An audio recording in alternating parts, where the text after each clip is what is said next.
Could Yuji with all of his current abilities stop the Shibuya Incident? Here's the scenario. Yuji meets someone with a time warp and curse technique, and gets sent back in time to October 31st. Don't get too stuck on the mechanics of it, this is all just a hypothetical. Yuji remembers everything that happened, and he has all of his current abilities, but everything else has been reset. The only difference is, he's replacing himself here. Could he stop the Shibuya Incident from happening, or at least mitigate the effects of it? We'll take a look at his current mindset, powers, and the fact that he actually knows everything that's about to happen. This is part scaling, part what if, and part analysis of how he'd act. By the way, this video will have manga spoilers, up to around chapter 262. Since Yuji and Sukuna were already big parts of Shibuya, how should we handle that though? Does he overwrite the old Yuji and Sukuna? We'll assume that this version of Yuji just overwrites the other one. But what about Sukuna? That's a little bit tougher to do. So for this hypothetical, we'll say he's part of Yuji again. This also means the vow for and chain is active again. But everything else about Yuji is the same as him in the current arc. It's not logical, but for this hypothetical to work while retaining Yuji's powers, we either have to use this workaround, or have two Yujis running around in Shibuya. Naturally, he wants to prevent as much chaos as possible. Even with his current level of power, that will still be tough. There's too many people around and too many variables, and he can't be in multiple places at once. So, how would he handle this? We'll have him begin where he initially began. He entered Shibuya right where he did originally. First, he'd basically have to speedrun his original task. First, he'd fight Kogai, the Grasshopper Curse, which is really easy. But now he needs to decide where he wants to go next. Is it worth it to go straight for Gojo and save him? Well, first off, he doesn't know the specifics of the prison realm and how it was used here, because no one would have seen that to tell him. Even though he has knowledge of what's about to happen, he doesn't know exactly how it's going to go down. Plus, given the time frame of events, this would be really hard for him, especially without knowing the exact times of everything. Going there to save Gojo wouldn't be a guaranteed win. It might be too risky in Yuji's eyes. Even with Yuji basically having a head start here because he's going faster than normal, based on the time frames the arc gave us, he would be cutting it really close. At absolute latest, Gojo got sealed around 9:26 PM. Yuji initially entered the curtain around 9:27 PM. Even if he gets a few extra minutes somehow, there's no guarantee he gets there in time, and he would have to face the others too.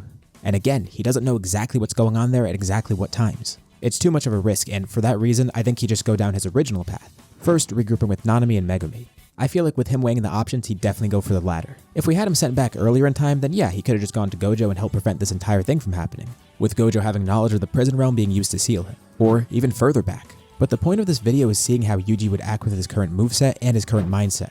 Of course, if we send him back even further, yeah, he could just stop it from the get-go. But in my eyes, it's more interesting to go about it this way. So if he starts right where he actually began, then yeah, he's probably going to go down his original path. Because he knows what actually happened to himself, and instead of going to Gojo, which could be really risky and might not even work, this way he can actually guarantee he could save others. And going after Gojo means he'll be facing bigger threats on his own. Maybe if he's lucky, Gojo will be able to help him, but it'll probably be too late by the time he gets there, and it puts everyone else at risk. When fighting Awasaka with Megumi, he'd know how to counter the inverse ability instantly. They could stay on top of the building to help out Ino, and this would help prevent Toji from being brought out too. Also, this helps even further. The reason Megumi and Yuji separated in the first place is because Megumi had to help Ino. By now, he'd want to make his way to the station. He won't just have to go alone this time. Ino and Megumi would join him too. Plus, taking down the Veil would be even easier. And with him regrouping with everyone, he could warn about Mahito and Jogo's presence, which is good for Nanami, who's probably going off on his own still. So right now, things are already better. Ino is in good condition. Toji hasn't been unleashed yet. And he won't be unleashed. Yuji has Megumi and Ino on his side right now. Next, he'd head to the station and have to fight Choso, of course. He definitely would not want to fight Choso here, especially given what happened in the recent chapters and all the other development with Choso. So that makes this a bit tricky because he has to settle this non-lethally. He could reveal the fact that they're brothers, and even utilize blood manipulation to prove it. This would raise a lot of questions for Megumi and Ino because when the hell did he get that? Yeah, that's another thing. This would be really confusing for everybody else around him.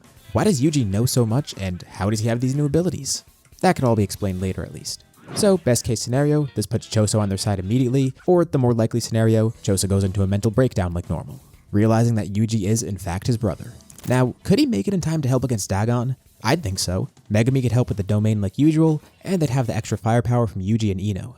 There's a chance that they might even make it there before Dagon can pop a domain, which would be even better because they could stop him beforehand.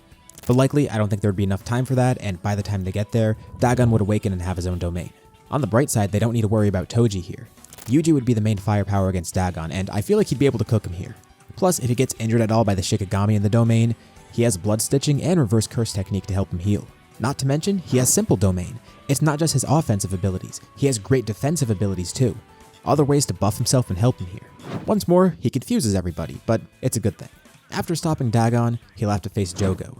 Also, Shigemo's running around nearby, so he might actually get involved here too. Not immediately, but he probably would be close enough considering the fact he was around when Megumi was fighting Toji. But at first, it's definitely just going to be Jogo alone. Thankfully, everyone's in much better condition, and as I mentioned before, since this version of Yuji is basically overwriting the past Yuji for the sake of this video, Sukuna's part of him, which means he's still a target for Jogo. And I know this whole hypothetical is confusing with Yuji replacing Yuji, and more specifically how that affects Sukuna. But I guess one way to make this work even better is to say Sukuna's part of him but doesn't have all the fingers, which means Jogo would of course target Yuji. And it would be the same case too if we just assumed current Yuji completely overwrote the old Yuji, without Sukuna as part of him because Jogo wouldn't know that. So either way, if Sukuna's part of Yuji or not here, Jogo would be targeting him regardless to try and feed him the fingers. And of course, Yuji would know this too. This could be used to his advantage. Jogo wouldn't want to kill Yuji, because killing Yuji kills Sukuna. He also would want to stop Jogo immediately. Jogo is way too fast and strong for the others to fight. But Yuji could definitely help, and with everyone else there, that really changes everything. Would Yuji be able to defeat Jogo outright? Well, he would know the risk of Jogo and the extent of his power after Sukuna's fight with him. We can see in chapter 120 that Yuji experiences everything Sukuna does while he takes control of Yuji. He remembers every last detail. So even though he didn't actually fight Jogo himself, he knows exactly how that fight went because he saw what Sukuna did during that battle. Those memories are his memories too. Things are tricky here because Jogo's heat would 100% pose a threat, but in terms of raw physical power, Yuji's above him. There was even a supplemental page at one point that said if Jogo took 5 black flashes from Yuji, as well as a playful cloud strike from Todo, he would die instantly. And that's based on a much weaker Yuji. Even with Yuji's regular power, he definitely has this fight in the bag. But like, even if he pops off 1 black flash, he'll get in the zone and obliterate Jogo pretty quickly. Jogo's domain is definitely the biggest concern, but again, Yuji has simple domain, although the ambient heat of it still is an issue. But the most important thing here is the fact that Jogo won't just go for the kill, which is great because he won't pop the domain and that protects everybody else around them too. Of course, Jogo is still strong enough to wash a lot of the people around him, but I don't think any of that will be a concern. Yuji will be able to stop him before he pops a domain, and that's if he even decides to pop a domain. Things are going really well by this point, and a lot of people have been saved too. Besides Megumi and Ino, Maki's fine, Nabito's fine, and Nanami's fine. They're all going to be in a much better condition. They're definitely still injured to an extent, depending on how the fight with Dagon went, but still, much better off than they were before. And most importantly, they're in fighting condition still. Also, after this, Yuji would drop a like on the video to support the channel. Why not join him? Likely this giant group wouldn't stick together. I'm sure Megumi and Yuji would stick together at least, and they'd probably go regroup with Nobara next as they make their way there. They definitely would run into Shigemo along the way, and luckily, Megumi wouldn't pull out Maharagi here. The two could definitely win against him. I don't know what the rest of the group would do, but I also feel it's not like them to all work together in a giant group like that. There is a chance that they could all go together, but I still feel they would split up here, and Yuji would definitely give them a lot of good info, at least to the extent of what he knows. Nobara's encounter with Shigemo still happens, so I don't know if she'd join Megumi and Yuji right away, and especially with them making such good time here, she still needs a little bit more extra time to recoup. But I think at this point, the next thing Yuji would do is try to stop Mahito in his tracks. I don't know if he'd have Megumi come along with him too, because Megumi would definitely be at risk here.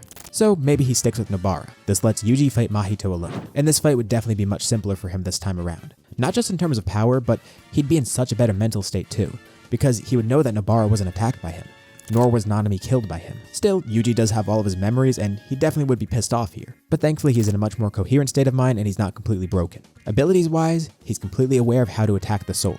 And he could 100% beat Mahito in this fight alone. He knows how it goes. He knows what Mahito's capable of.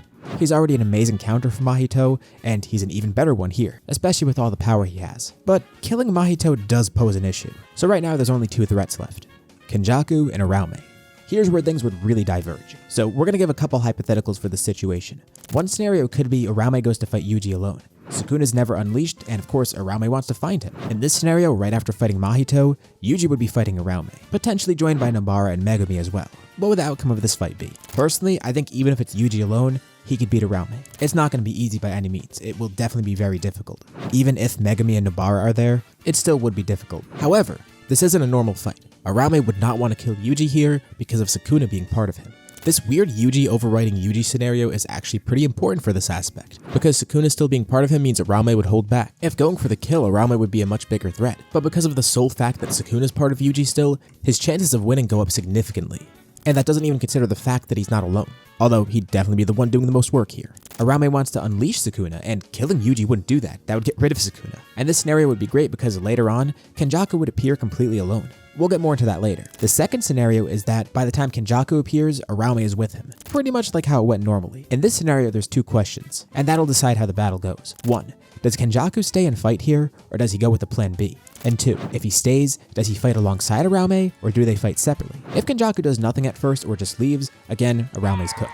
Especially with being outnumbered, I don't see Uraume doing much here. Especially with all the people able to break through the ice, like Yuji and Choso, who's going to be there at this point, as well as Yuki, whose curse technique would be perfect for breaking through ice. If Kenjaku's fighting with Uraume, that's going to be really tough, and I can't see this happening. So to sum up, there's 4 scenarios. 1, Uraume fights Yuji first, and everyone encounters Kenjaku later. 2, Uraume and Kenjaku appear together, but they fight separately. 3, Uraume and Kenjaku are together and they fight together. And scenario 4, Kenjaku goes off on his own with some sort of plan B, taking the prison realm with him. The first scenario is definitely the best. It would definitely be an issue if Uraume and Kenjaku fight together. Uraume isn't weak by any means. Uraume is actually incredibly strong. But if Uraume is fighting with Kenjaku, then that makes things really bad, because Uraume could be a really powerful support. This is definitely the worst case scenario. An ideal scenario would be Uraume's defeated first, whether in scenario 1 or scenario 2, and then everyone has to fight Kenjaku together. By this point, Yuji's probably going to be a bit gassed too. Sure, he'll fight through the pain, but I think in terms of stamina, he'll start to feel the effects here. A lot of this fight is really circumstantial because first of all, it depends on how Kenjaku would act, and second of all, what types of curses he has at his disposal. And third, your perception of how this fight would go. Let me know what you think below. I know at this point of the video would probably be very contentious, but I think power-wise, ability-wise, the fact that they outnumber Kenjaku, and the fact that Yuji has some sort of foresight about what his abilities are like, thanks to the knowledge he traveled back in time with, there is definitely a chance, even though it's a really tough battle. Whether or not it's a slim chance or a big chance, I'll let you guys decide that. With how many ways that fight could go, frankly, I can't say one way or the other. It could go so many different ways. I feel there would definitely be a fight here, and Kenjaku would of course be the last obstacle. Although scenario 4 is likely too, with Kenjaku going to find some plan B. Like maybe he just doesn't fight here at all, which means everybody survives. But that also means he leaves with Gojo, which might actually be a good thing, because everyone could try and make a plan to fight Kenjaku later on. Instead of having to face him right now on the spot, they could plan ahead. And I know, most of the group here isn't going to be doing much of value, but also consider the fact that a lot more people are here than before, including a lot more useful fighters. Make fun of Megumi all you want, he's got some good abilities. Nobara's solo attacks would be pretty helpful. Nanami's really strong on his own, especially with him being in overtime here. Todo won't have the new version of Boogie Woogie, but he'll have both arms so he could still use it perfectly fine here. And he didn't fight Mahito here. He'd be at full health and stamina. So again, let me know below what you think. Of those scenarios, which is likely? And I think with scenario 4, there's also the chance that Uraume fights regardless and Kenjaku just leaves on his own, so that's a possibility. But there are a lot of variables at this point, especially with how you want to consider the Kenjaku fight to go, because there are 2 more things I want to mention. For one, if Mahito is killed before Kenjaku can absorb him, he won't have idle transfiguration, which also means he can't transfigure people into modern-day sorcerers for the Cullen game. So this avoids a lot of headache with that, but it does introduce an interesting issue. Would Angel incarnate? In chapter 136, Kenjaku explains how some people had techniques awakened and some became vessels. Supposedly, Hana would have been empowered to be Angel's vessel here, because Kenjaku was essentially the catalyst that made it happen. Hana had already ingested whatever cursed object would make her be Angel's vessel, but it sounds like Angel wouldn't have actually incarnated until this moment, which is an issue because how would they free Gojo from the prison realm? Also, the second thing I want to address, the elephant in the room. What about Sukuna? He's been gone this entire time. Can't he just use enchant at whatever point he wants to take over Yuji's body? Like maybe he does it against Jogo to get a hold of the fingers, or he does it in the final battle to take advantage of the chaos. For the latter, that also goes back to the hypothetical about how Kenjaku and Uraume act. But before any of that even happens, one thing to keep in mind is the fact that Sukuna can't hurt anyone while he controls Yuji. Sure, he could hurt Yuji, and you might think, oh, why not just take over Megumi at this point? Well, I doubt that would happen, and if he did try that, it wouldn't really go well for him. Sukuna had explained before that Megumi could have been another cage for him, and without crushing Megumi's spirit, he couldn't guarantee full control. This all happened later on when he saw Sumiki again, or rather Yorzu, and then witnessed the fight between her and Sukuna. But none of that happens here. So trying to take over Megumi would be a really risky move. There is no guarantee he'd have full control, and for that reason, I don't think he would try to take over Megumi here. And taking control of Yuji would also not amount to much unless he helps Uraume and Kenjaku kidnap him or something. And that would still be tough with everybody around, and the fact that Sukuna couldn't fight back thanks to the vow. Back to what I said about Jogo though. This is really the only time I feel Sukuna would even entertain the idea of swapping, just to get a hold of the fingers and to try and further control Yuji. Although, after the minute is up, Yuji would probably just contain him again. So originally in Shibuya, he just awakened on his own after being fed the fingers. But here it would be completely different because he'd be using Enchain, which would mean he just has the minute of control and he can't hurt anybody else. That's why I didn't touch upon this part until now, because I think there's a really big chance that Sukuna just doesn't do anything here. His best option would be to further bide his time. It would be risky to try anything else, especially because once he does this, they'll know he could do it again. On top of that, part of the vow is that Yuji would forget about this agreement with Sukuna. So how do we handle this? When Yuji's sent back in time, does he forget about this again? Of course, this is all up to me and how I handled the hypothetical. Like, if he remembers this, obviously it's not a problem. But even if we assume he forgets this, Yuji would have to fill in the blanks for his new memories. It's not like he would forget Sukuna controlling Megumi. He just wouldn't know how it happened. Even if we assume that in this hypothetical convoluted scenario, Yuji forgets about this vow again, he would remember bits and pieces of it regardless, and might reach the conclusion of how it happened. Or at least, he would get pretty close. At absolute worst, he'd be very wary of Sukuna taking control at any time, if that's possible. So, what now? What's the outcome here? Worst case scenario, Kenjaku leaves with Gojo, and they suffer some losses, mainly in the fight with Kenjaku.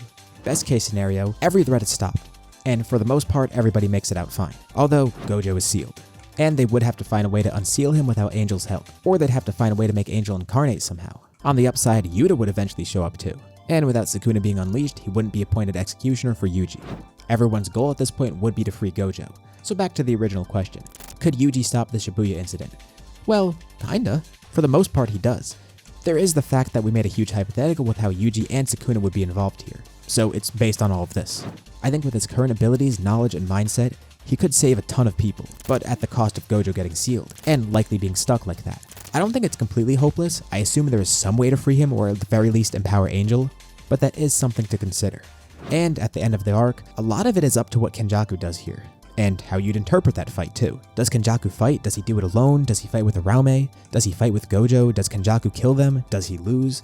There are a lot of different outcomes that are all pretty likely. So Yuji did stop the massive destruction and widespread death, but not Gojo's sealing. And there definitely still are losses, but it's on a much smaller scale than before. And in terms of his colleagues, many more of them will survive, maybe all of them. On top of that, he might have even stopped the Culling game in the process depending on how this ends. Stopping this whole arc could stop a lot of other stuff in the future. It could also go very badly and cause Gojo to be permanently sealed, with Kenjaku maybe finding some way to pull ahead here, depending on his backup plans or how he fights at the end. Towards the end, it definitely gets a lot muddier, given all the different ways these various characters could realistically act here. But for everything before that, and especially for the earlier parts, I'm very confident that Yuji can make the outcome so much better than it was originally. And obviously if he went back any earlier, he'd be able to verify Mechamaru's info too and probably stop the event in its entirety, as well as saving Mechamaru too, and preventing Gojo from being sealed. But sending him back to the exact point where I sent him back to is a much more interesting discussion in my opinion. Like I said before, let me know what you think below, especially in regards to the ending, because honestly I have no clue how that would go. I'm not going to pretend what I said for that ending is going to be fact. There are so many different realistic outcomes. As usual, leave your thoughts below, but be civil in the comments. Anyways, thank you all for watching, and I'll see you on my next video.